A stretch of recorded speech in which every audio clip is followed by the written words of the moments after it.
Hello everyone, how are you doing? This is MD Tech here with another quick tutorial. In today's tutorial, I'm going to show you guys how to set up the dynamic lock on your Windows 11 computer to automatically lock when you step away.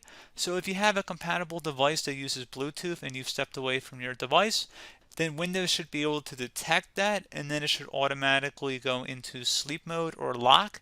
So this should hopefully be a pretty straightforward process here, guys, and without further ado, let's go ahead and jump right into it.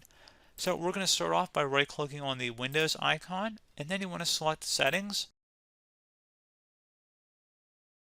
Select Accounts on the left side, and then on the right side you want to locate where it says Sign In Options, and go ahead and left click on that.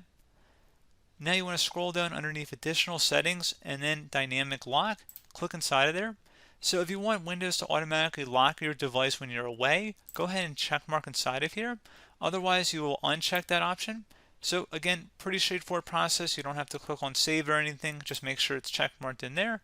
And again, it does show you that you do need Bluetooth working and enabled in order to have this operational.